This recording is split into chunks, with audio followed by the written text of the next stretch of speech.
Ang atsara ay isang kilalang Filipino side dish na gawa sa mga hilaw na gulay. Kadalasan ay papaya, na may saktong balanse ng tamis, alat at asim. Karaniwan itong inihahain bilang pantanggal ng umay sa mga paboritong ulam tulad ng inihaw na isda, lechon o manok. Ngayon, ang pambansang side dish na ito ay gagawin nating bida sa isang putahe. Bukod sa ganda ng lugar na pinupwestohan natin ngayon, solid na solid din yung mga produktong ginagawa nila dito. Siguro they're adding value doon sa harvest na meron sila dito sa farm. Isa na nga dyan is yung kanilang atsara. So kadalasan, same with other components ng isang dish, pag sinabi kasi nating atsara, partner, condiment, parang yun yung nagiging side dish. Pero hayaan natin na yung ating atsara this time, ang pinaka nangunguna. Gagawa lang tayo sa mabilis na lumpiang atsara. Isa ito dun sa mga recipes na pwede nyo ring gawin kasi hindi lang naman papaya yung madalas na natin nakikitang atsara. Iba't ibang klase. Mapasayote, labong. Kumbaga, atsara has always been a process na ginagawa natin mga Filipino kung saan pine-preserve natin kung ano yung abundant ng panahon na yon. We're just gonna celebrate yung harvest nga nila. You know, yung sharp acid, tapos hahabulin ng masarap na tamis, saktong-saktong timpla ng alat, perfect na atsara. Tapos, personal preference ko yung may bite ng luya. Para sa akin, it brings everything together. Kasi syempre may konting heat yung luya. So parang mas na-elevate yung atsara experience ko pag maraming luya. So we have here, for our protein, we're using shrimp. And of course, kagaya ng lagi nating sinasabi, we always want to make sure na we make the most out of our ingredients. So we have here yung ating shrimp heads, tsaka yung kanyang shell. We're just gonna add in our shrimp para ma-blanch lang din siya.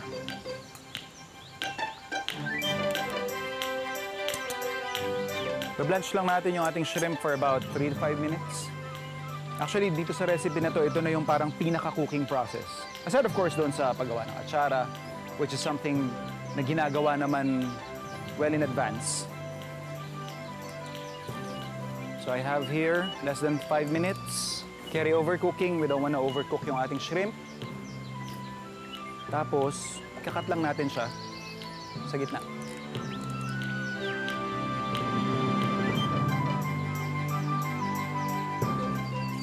Season lang natin ng salt yung ating shrimp para hindi lang din siya bland pag nilagay na natin sa ating lumpia. And now, we assemble. So, i-hydrate lang natin yung ating rice paper and then yung ating shrimp dahil siya yung presentation side. So, once na naipatas na natin yung ating shrimp, lalagay na natin yung ating bida, yung ating atsara. And then, finally, yung ating litsugas.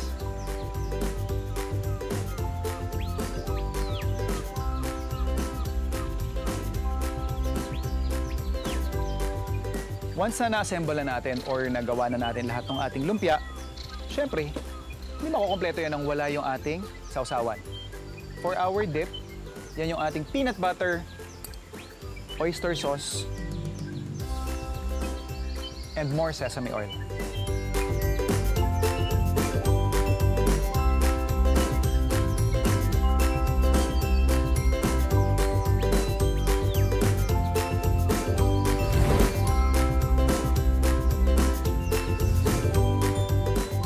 Wala po kaming gig. Nakain kami. Chef, sabi ng pormahan natin, nagbabanda ko. Dati, chef, nung binata po, chef. Binata. Asawa na tayo. Nakaka-relate, no? Halika, mag-cheers tayo. Cheers. Yan. Kamusta naman? Lasa lahat yung ingredients sa chef. Gusto ko yung sauce yan, chef. Oh, peanut butter lang na may oyster sauce eh. Siguro kung binawasan ko yung peanut butter ng kalahati, mas maraming oyster sauce, konti pang Sesame. sesame, papunta na tayo ng hoisin eh. Opo. Di ba? Gusto ko yung, kasi binibida ko yung atsara. Pag kinain mo siya, Twist siya. yung atsara yung nalalasahan mo, no? Opo. Lamang. Ang iniisip ko kanina, makukulangan ako ng texture. Hindi eh. Hindi. Tama lang siya. Puro lutong eh. Ang lutong ng atsara, ang lutong ng lettuce. Match yung shrimp pa, chef. Yung kunat nung rice paper, no? Yes, chef. Ano?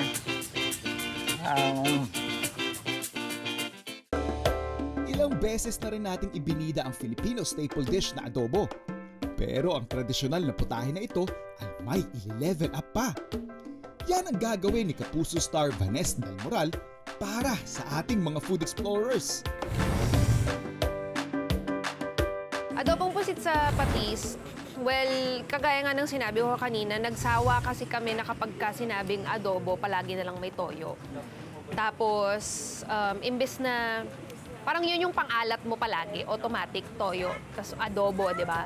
So sabi namin ganun, pwede naman mag-adobo nang hindi gumagamit ng toyo. Since ayaw namin masyadong kumakain ng pork, ano pa bang pwedeng i-adobo bukod sa pork and sa chicken? So naisip namin ng husband ko, pusit. Kasi may adobong pusit. Hello po mga ka-food explorers. Ako po si Vanessa Del Moral. At ngayon, tuturuan ko kayo kung paano magluto ng adobo sa patis na squid. Pero mabilis lang to. So, yon. Syempre, ang mga kailangan natin, kamatis, white onions, garlic, patis, suka, bay leaf, whole peppercorn. Mas masarap kapag puting sibuyas kasi mas matamis. Pag yung red kasi na sibuyas, iba yung lasa niya. So, para makuha natin yung tamis, hindi natin kailangan mag-add ng sugar. Yung white onions ang gagamitin natin. Yan. Tapos, C-cuts lang siya. Ganyan. Damihan natin yung kamatis kasi yun yung pampasarap. Naku!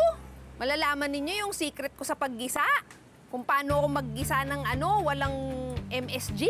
Kasi mas napapalabas mo yung umami na tinatawag or yung sarap ng pagkain kapag ka naggisa mo ng maigi yung bawang, sibuyas, kamatis. And then sa ginger, I like it grated. Para wala kayong choice kung hindi makain siya kasi hindi nyo ihihiwalay. Ginaya namin to sa sa internet. Pero sabi namin, why not elevate it or gawin naming sarili naming recipe. So, tinanggal namin yung ink ng squid. Papakita ko lang sa inyo kung paano ko ikakat. Naka-rings lang siya. Siyempre, tinanggal natin yung ink. So ngayon, syempre, doon na tayo sa next step. Ako, para sa amin, ang pinaka-importanting step sa pagluluto ay ang paggigisa. Pag minadali mo kasi yung paggisa, hindi siya masarap. Para sa amin, kasi ganun talaga kami magluto. Usually kami, kapag naggigisa kami, inuuna talaga namin ang bawang. And then, konting salt lang pag naggigisa. Tapos, wag nating iba-brown yung garlic. So, yung onion, kapag translucent na siya, saka natin pwedeng ilagay yung ibang... Ayan. Hininaan ko na yung apoy para... And then, let's put the ginger. So, kapag naggigisa kami, talagang taking our sweet time. Pag minadali mo kasi siya, wala. Para kang naggisa ng ginisa mo lang tapos dahil hinahabol mo yung umami, yung masarap na lasa na parang may MSG, maglalagay ka ng MSG. Patience. Kami pag nagigisa kami matagal talaga. Pasensya ang kailangan. Lagyan natin yung ating tomato. Pag nagigisa kami ng ganito, tapos may kamatis, alam namin na pwede na siya kapag kumulot na yung balat ng kamatis. Pero hanggat di pa siya kumukulot, hindi namin titigilan yan. So ngayon, dahil gusto kong mas maluto yung tawag dito, kamatis. Tatakpan natin siya para yung moisture nasa loob lang.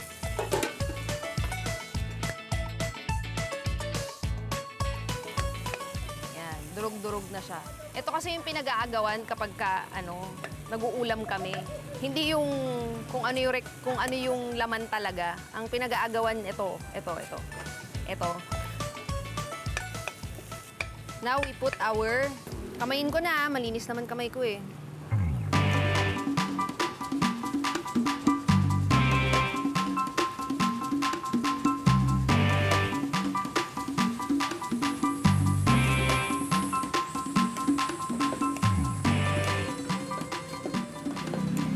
Then we put our patis. Patis to taste, tsaka yung vinegar.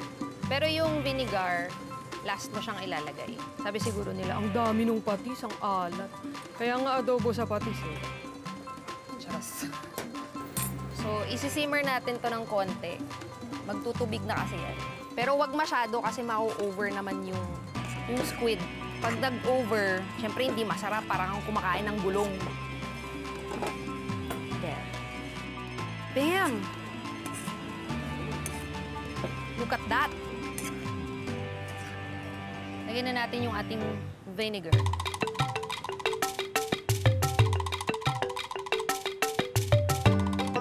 Masuka akong tao, so gusto ko medyo sausawan pala yung niluluto. Pati sa suka. Tikman natin!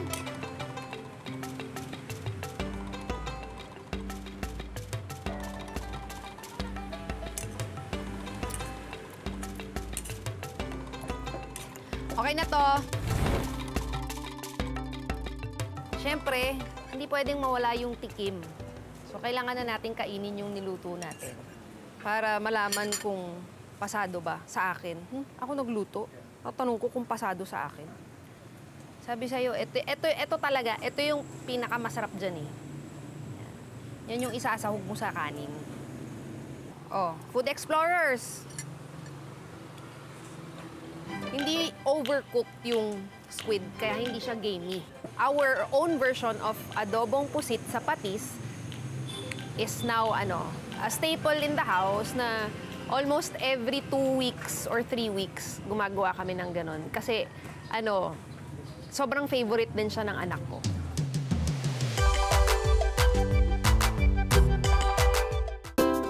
Kung ang hanap ng inyong panlasa ay authentic Batanggenyo dish, siguradong hindi kayo magsisisi kapag natikman ninyo ang mga putahing inihahain sa The Courtyard Farm Kitchen dito sa Ibaan, Batangas.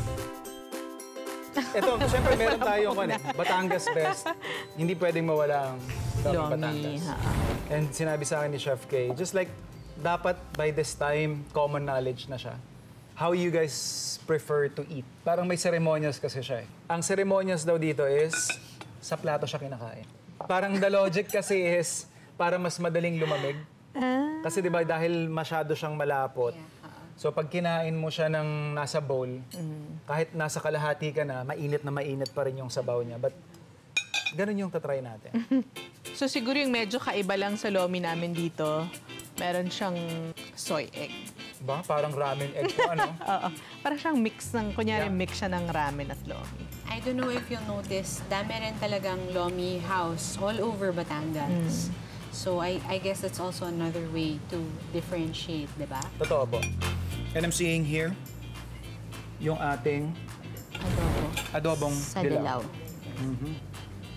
Kilala ko po yung karne. Yung native chicken natin. Yung chicken ninyo na farm-raised. So I guess dito po pumapasok yung farm element. What I like about this dish is the balance of yung earthiness ng turmeric. Tapos nabubuhay pa rin yung acidity nung vinegar na ginamit. But at the end of all those flavors fighting, may nagpapakalmang gata.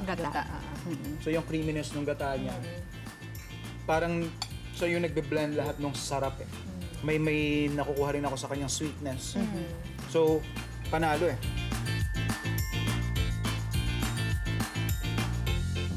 Ito naman po, na ang akala ng marami, when you say bulalo, it's Tagaytay. Kasi, Diba? kasi malamig dun eh. Masarap humigop ng bulalo. Right. When in fact, bulalo is from Batangas. The meat is super tender, not in a way na nagda-dry siya. Yun yung hindi rin naiintindihan ng iba na hindi porke malambot, ayos na yan. Yeah. May ibang lambot kasi na pag kinain mo, wala na. Para ka nang kumakain ng karton na malambot. Kasi wala ka nang masipsip na juice doon sa hibla ng karne. Okay. No? So for me, this is well executed. Cute. Hindi siya pretentious, di ba? It's, Yeah. it's bulalo. It's, Yeah. it's di ba? Nothing Yeah. else. Hindi siya, wala siyang masyadong twist. Ayun, no? At saka makikita mo yung kulay. Yung kulay nung sabaw, yellowish, na mamantika siya. Yeah, kung may condition kayo from your doctor, then that's a different story. But if you want to stay like quote-unquote healthy, that's the kind of fat you want to put in your body, baby. Diba? Ano?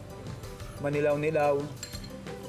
I guess from the corn din, but yung tenderness nung beef for me is superb.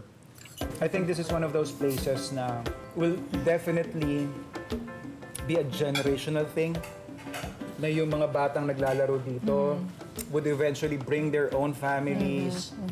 Doon ko nakikita yung layo ng mararating. Especially ng ninyo, as a family, I guess.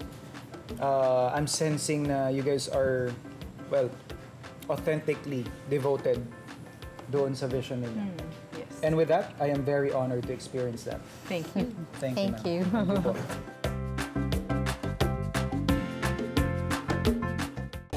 Experience na natin yung pagkain nila. And syempre, bilang sukli natin, tayo naman yung magluluto. Papasukin ko lang yung kusina ng ating Courtyard Farm Kitchen.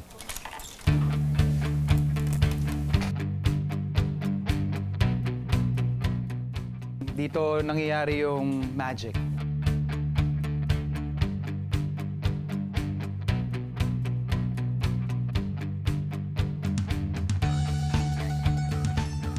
Magre-raid lang tayo ng kanilang kusina at tingnan natin kung ano ba yung pwedeng maluto. Pero, may nakita kasi ako magandang spot kanina. Hindi tayo dito magluluto. Doon sa nakita ko. Tara!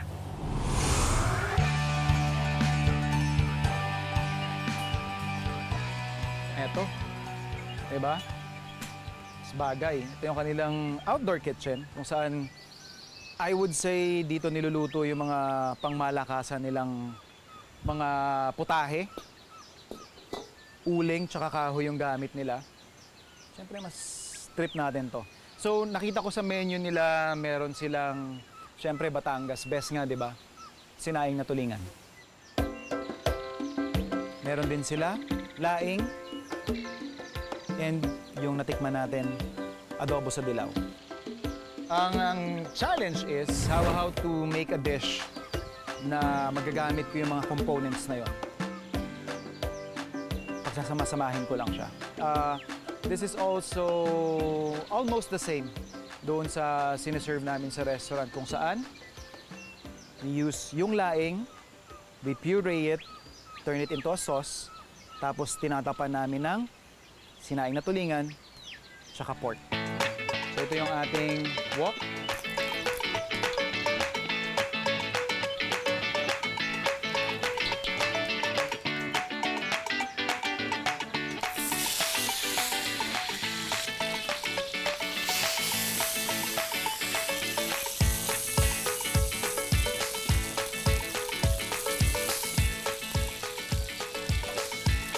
Ito na yung ating chicken. Try na natin yan. Let's just set that aside. And then, yung isda naman natin. Tulingan.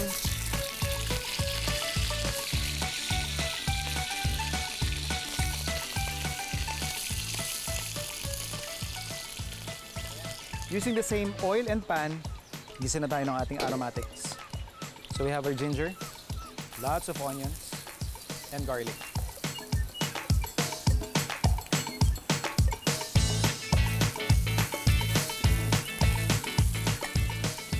And using yung stock ng ating adobo. Okay.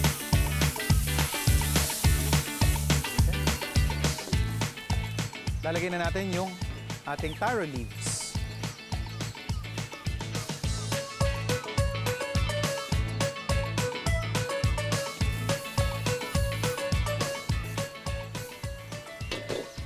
So, okay na yung consistency ng ating laing.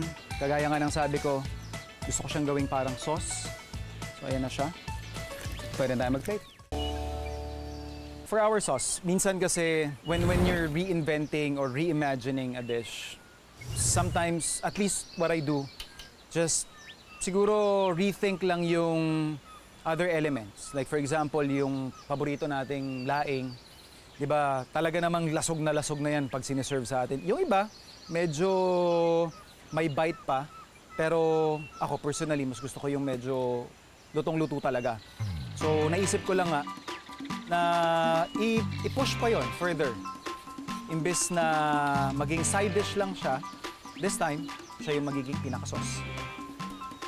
For our other elements, so ito yung ating adobo na native. Para lang mas maganda yung experience, tatanggalin lang natin yung buto. We're gonna put it in the middle. In a way, parang gusto ko lang din siyang gawing platform para when we plate yung ating tulingan, poging-pogi na siya. Then for our garnish, to leeks lang to, tsaka bell pepper. This is a very common garnish na makikita mo sa mga restaurants, hotels.